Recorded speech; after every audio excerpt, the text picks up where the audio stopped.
All right, the map is America. And we are spectating and chilling and vibing. We're chilling. We're chilling. Need a better zoom so I can actually see what's going on up there. I might roll for a more subtle zoom on this. You have to kind of do this weird in and out to get the right level. That's perfect. Problem is, once I get pushed out, it'll have to reset it. If only it went to more subtle increments instead of whoa, giant increments there, right? Alright, we're gonna chill and vibe a little bit. The first minute or two, just kind of enjoying watching the colors. And ooh, look at this guy this truce guy is getting real big, real quick. Look at him, almost at the top there, huh? That's actually fantastic for them. What truce do you have? 45,000. It's alright. It's not bad.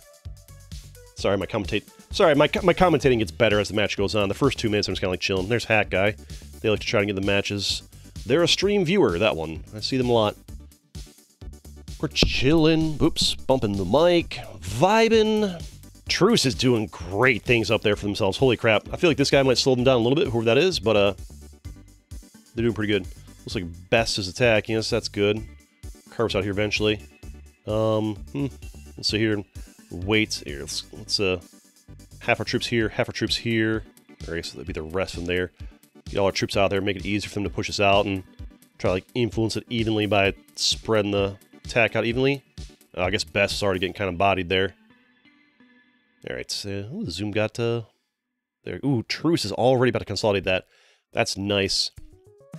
Argentina's also looking good. I think Argentina, once they get ganged up on, will secure the bottom part of South America. Truce will secure this up here. I don't know. Where is this? What is this? I don't know. Geography. And then they'll probably work through over here and start getting this. I think you and Argentina are both dominant contenders for being late game winners. Use non-aggression pact. Nice. But yeah, it's probably looking pretty good for Truce right now. If I'm Truce, I'm loving this start. 2.5 minutes in, you already secured that. That's great. Normally, it's kind of like a struggle bus to get this. It's pretty, you know, usually some contention. Why? Oh, why would you leave? Oh, either they were really low on troops, and this guy had way more troops than them, and they were bodying them, or their game crashed. One or the other. Either way, that's huge for them. Wish I had zoomed in so I could know what the troops were. But I'm guessing they either had only 100k troops left after fighting on these guys, and this guy was swarming in there with 400k and clearly gonna steamroll them all, and that's why Truce left, or their game just crashed or they had to leave or something.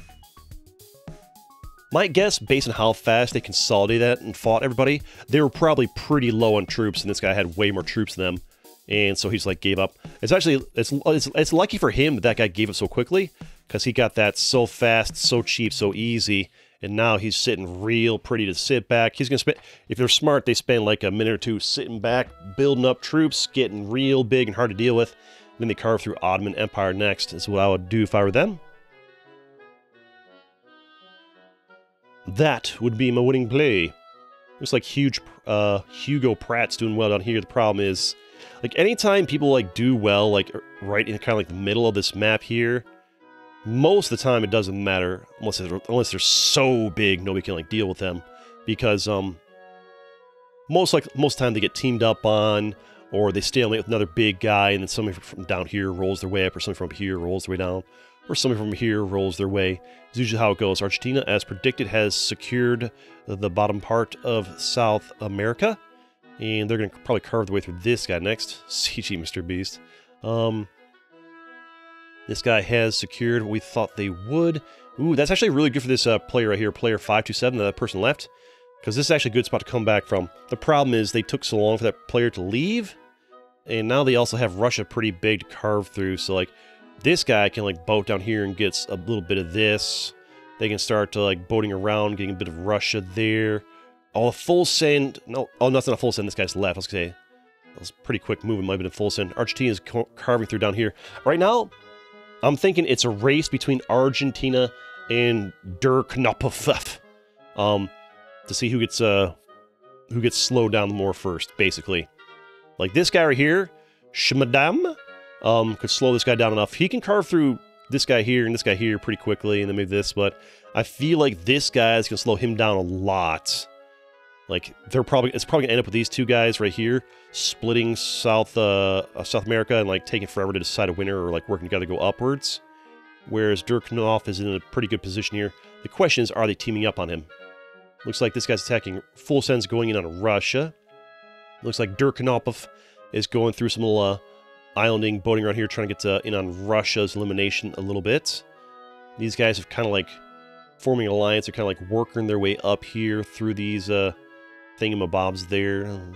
Tracts of land. Full send attacking player 527 a little bit, even though they have less troops. A bold play that probably won't end very well for them. People tend to notice when you attack them and not appreciate it. Especially if they're bigger than you. What does Durknopov play now?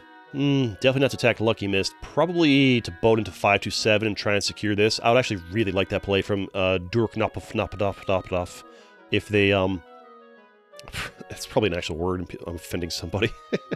Because this guy's got the least amount of troops of all these guys, and they boat into them, and they secure all this, and they kind of like got the north part of the board, and they can like work their way south. I'd actually really like that play, because what else they can do? Like, fight Lucky Mist, who's huge. Fight Verona, who's huge. Nah, man, hit 527. He's already at war with them. Although 527 is getting pretty big doing that right now. Argentina's carving into these a little bit right here. Eventually, they should go for this orange guy, but maybe not yet, right? That name. You're my... you're... okay. You're my Amy, I'm your Blake? Oh, well, that's... I don't get it. Argentina wouldn't hurt them to take this guy here, or they could work on them next. But yeah, as expected, this guy's slowing down, and this guy's also getting big off of that, which is going to slow down him. Argentina's doing the thing. Ooh, Schmadam is attacking Argentina. That's not good for Argentina. In fact, it's not good for either of them. All that's going to do is slow them down, both down quite a lot, while speeding at the rate at which this guy can do his thing. He's trying to get it into 527. He's given up on 527 and switched over to Feronia, because now Feronia has less troops, and 527 got big down there. Looks like the Empire is the Empire's pretty big, and they're working on a 527 here. Looks like somebody get a PS1 and somebody eliminated a guy over there, and they're getting some land. Schmadam is like, they're doing what needs to be done kind of to stop this guy from like steamrolling everybody. But what's ending up, but you see what happens when you decide to take out the big guy next to you. It screws you, it screws them, and it helps out the guys around you. Look how big this guy's gotten. Yeah, you slowed down Argentina and made a permanent enemy out of them by like attacking them again and again and again and again and slowed their growth. But look what's happened. You've barely grown, and now this guy has gotten huge next to both of you. And while you've created like a forever war between while you still keep fighting forever, this guy's getting huge, and this guy's probably going to hold a pretty strong grudge against you. That's the problem of like, I'm going to attack the big guy. Like, you could have easily been working on that guy. It's oftentimes better just to like chill and vibe, let the big guy do his thing, and you try to race them and try to form an alliance. The whole, I'm going to stop there's the full send on that guy. This guy's trying to like make everybody around him mad. I guess he got mad in the name, but yeah, that's just not the play. Trying to take down the crown when everybody around you has smaller targets to attack quite often doesn't work. You want to wait till everybody around you has nobody to attack other than like the crown, really. But yeah, this guy needs to hit him hard for like 1 million troops before he gets his troops back. A little too late. I guess they can like try to form an alliance and work together to outrace these guys. Luckily for them, Durknopov has really gotten slowed down by the fact they had to island across all these. They met some big players here. They tried to get a bit of this, and they got some, but not as much as they would have liked. Argentina is still actually looking pretty good. Yeah, Argentina is trying to form the alliance with them, and like, hey, let's just work together, and I'll like, may the best man win. We'll try to like race across this. They ate the full send, which is great for them. The question is, this guy can like just keep rolling up here, and risk having these guys gang up on him? Looks like it. Or is he going to take the time to take out Argentina? If he goes to war with Argentina, it's going to waste like 5 or 10 minutes, and it's just going to make easier for these guys to catch up. These guys are in like a nasty stalemate right here. The Empire is looking pretty big right now.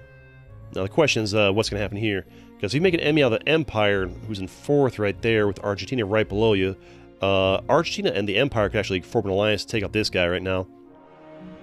The problem Argentina has is, well, they're blocked off from attacking upwards. If I was this guy, I would have boated up this way and let Argentina go that way. That way I would get something, you need to give Argentina something to do other than attack you. because they're just going to get bored and attack you. You're like, they're trying to boat their way through here, but they're not going to make it, and they're just going to be so bored, they're going to end up attacking you from behind. If you're trucing with a big guy next to you, leave them a path to attack through other guys. Somebody left over here, and Empire got pretty big. Poor Dernopaknopnov is still just like chilling, vibing here, not being able to get anywhere because they got stuck by 3 other big players. They couldn't carve through quickly enough. Doesn't matter if you do great at the start if you get boxed in by relatively large players who are very stubborn and not wanting to leave. Whereas guys down here carve through little squishy boys. See, like right here, it's like this guy full sent, which really sped these guys their claim of South America. Whereas like there's no like huge guys here full sending to like give this guy half of this. That one guy right here full sending on him and this wrapping that up so quick will be the equivalent of like, yeah, like of that right there, of that happening for Durkheimnoff, but having it have happened like 3 minutes ago, right, would have bounced it out. It's really big for the Empire that he got all that. Durkheimnoff's getting a nice little chunk of that. Nice bit of that, but they are kind of falling down in size, and they're not in a good position to get much land from Let It Oof.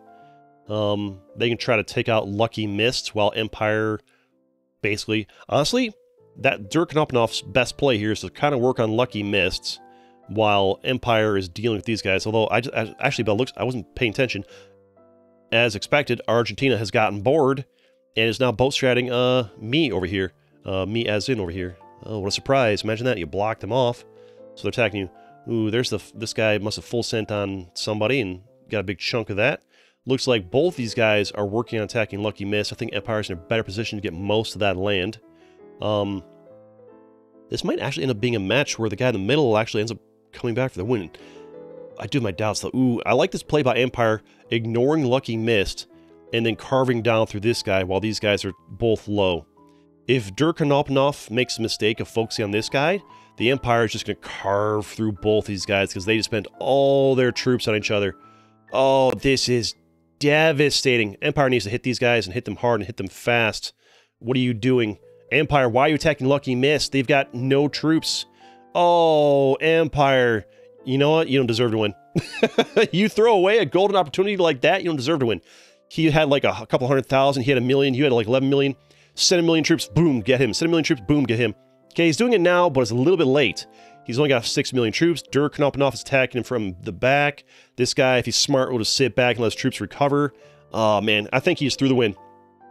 In that, like, 15-second window, something like that, he might have just thrown the win. Oh, that's so tragic. You could have won from the middle. You could have been the rare exception that won from the middle. These guys waste all their troops, and you just didn't react fast enough. You focused on killing this guy when you should have carved through all this. Even those two are attacking you. Sit back, take advantage of the defense modifier. Why'd you attack a guy who had 4 million when you could have attacked a guy who had like 1 million and a guy who had like 500,000, you know, and gotten way more land? Yeah, they would have carved some away from you, but you could have gotten you would have had all of South America and probably a good chunk of this left, and then you could have fought both of them at the same time and won this. Durkheimnoff has made a mistake of attacking too hard, too fast, not conserving up enough troops, and now, oh, and then they full send again. Yep.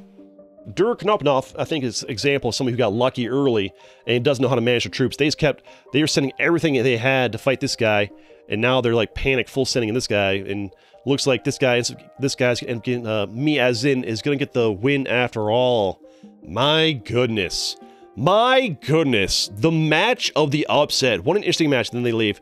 All right, ladies and gentlemen, that is going to be your victor. That is going to be your champion. We're not going to watch to the end because it takes like 2 minutes to boat your way across here and all that. Smash that like button if you like Territorial IO and you want to see more of it in this channel, more of it on this channel.